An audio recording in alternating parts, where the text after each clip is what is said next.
Hər bir ailədə uşaqdan tələb olunur ki, evin sirrini, sözünü qonağın və ya kənar şəxslərin yanında deməsin.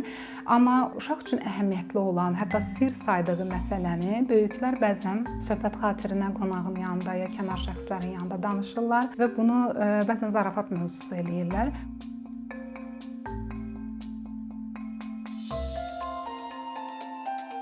Şəxsiyyətin formalaşmasına biososial konsepsiyadan baxdıqda insan biogenetik elementləri özü ilə daşısa da, onun şəxsiyyət kimi formalaşmasında daha çox mühit rol oynayır. Bu o deməkdir ki, bu konsepsiyaya əsasən insan daxili amil sayılan irsiyyəti ilə doğulsa da, xarici amillərin, yəni mühitin, tərbiyənin təsiri ilə yetişir. İnsan uşaqlıqdan iti müşahidə qabiliyyətinə malikdir və məhz bu müşahidə qabiliyyəti hesabına ətrafında olan uşaqlıqdan kimlərlə ünsiyyətdə olubsa, ünsiyyətdə olduqları böyüklərin elədikləri ilə dedikləri arasındakı uyğunluğu, ziddiyyəti çox rahatlıqla sezə bilirlər.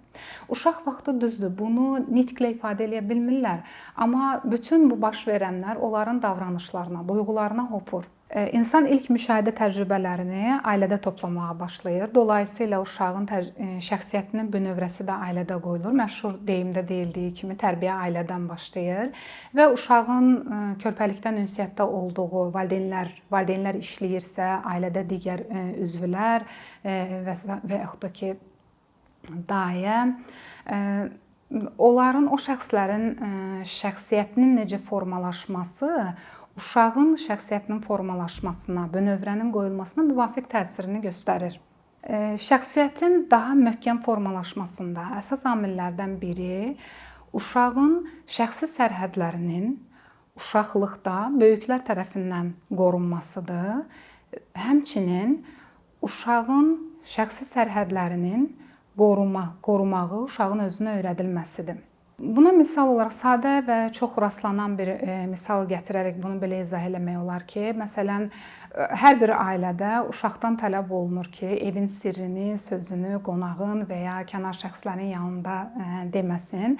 Amma uşaq üçün əhəmiyyətli olan, hətta sir saydığı məsələni böyüklər bəzən söhbət xatirinə qonağın yanında ya kənar şəxslərin yanında danışırlar və bunu bəzən zarafat mövzusu eləyirlər. Uşağın buradan çıxartdığı nəticə nə olur?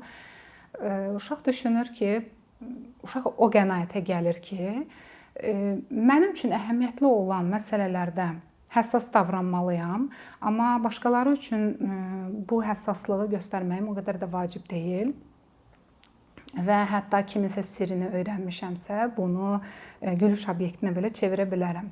Əgər uşaq ailəyə nisbətdə daha sağlam mühitə düşərsə, uşaqda yaranan o şəxsiyyətin bünövrəsində yaranan o həmin boşluqlar minimuma enir. Yəni uşaq yeni davranışları sezir, yeni davranışları müşahidə eləyir və bu öz növbəsində uşağın xarakterinə hopur və zamanla o boşluqlar belə deyək də sağalmağa başlayır, minimuma enir. Amma əgər uşaq ailədəki yanaşmanın eynisini göstərən mühitlə rastlaşırsa, yəni bağça müəlliməsi ola bilər və yaxud da ki, ibtidai sinif müəllimi ola bilər bu, eyni yanaşmanı göstərirsə, o həmin o boşluqlar daha da genişlənməyə başlayır. Həmin o bünövrədəki o sarsılmalar daha da dərinləşməyə başlayır. Məsələn, müəllimlər adətən uşağın gizli məlumatlarını, gizli qalması lazım olan məlumatları digər müəllimlərə yayılması, müəllimlər tərəfindən və ya digər valideynlərə yayılması və valideynlər də öz növbəsində uşağın sinif yoldaşlarına deməsi, ailədə söhbətin getməsi və uşağın gizli məlumatlarının sinif yoldaşlarına qədər çatması onun üçün narahat bir haldır və diskriminasiya halları ilə, bullyinglə uşaq üzləşir, hansı ki, müəllimin məxfilik etikasına riayət eləməməsi səbəbindən yaranır bu hal.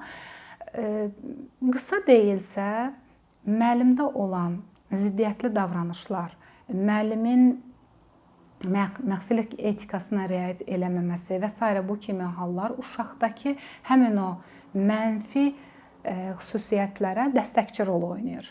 Yəni ailədən sonra daha sağlam mühitə düşürsə, həmin o boşluqlar sağalır, Amma ailədən sonra həmin o bənzərini göstərən, bənzər yanaşmaları göstərən müəllimlərlə rastlaşırsa, o boşluqlar daha da dərinləşir. Şəxsiyyətin bünövrəsindəki boşluqlar daha da dərinləşir uşaqda.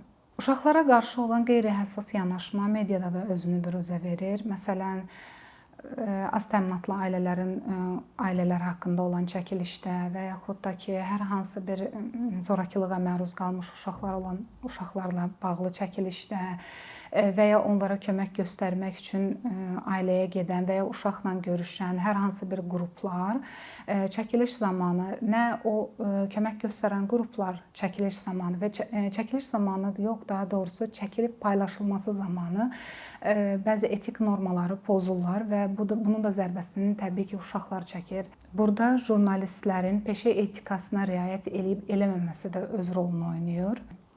Həssas qruplara aid olan uşaqlar, məsələn, sığınacaqlara yerləşdirilirsə, onların ünvanları, üzü, məlumatı, onlar haqqında olan hər bir şey açıq-aşkar paylaşılır.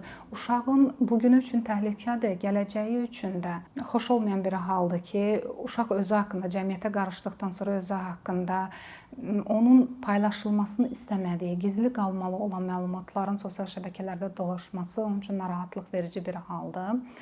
Bu həm jurnalist peşə etikasının ziddi, həm uşaqlarla çalışan, həmin həssas qruplarla çalışan insanların iş etikasına ziddi, uşaq hüquqlarının pozulmasıdır. Burada yəni sırf hüquq pozuntusu var.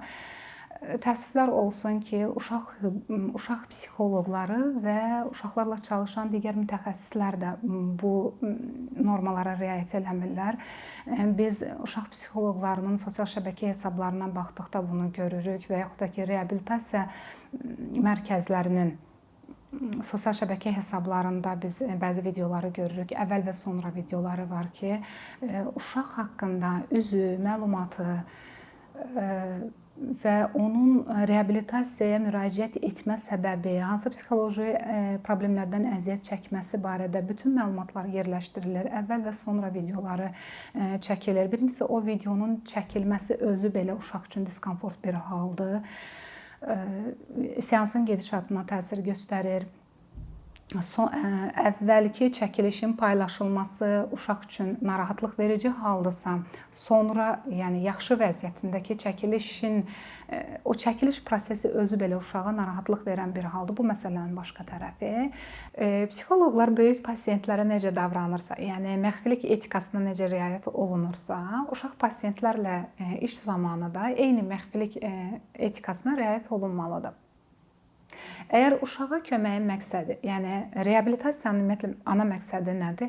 Uşağı cəmiyyətə inteqrasiya eləmək, cəmiyyətdə iştiraklılığını artırmaq, daha keyfiyyətli iştiraklılığına təminat yaratmaq və s.dirsə, bəs inteqrasiya olunduğu cəmiyyətdə özünün keçmişinə dair, daha ağır vəziyyətinə dair videoların, məlumatların paylaşılması nə dərəcədə doğrudur və bu uşaq üçün hansı narahatlıqları yarada bilər? Bunu biraz düşünüb həssas davranmaq vacibdir.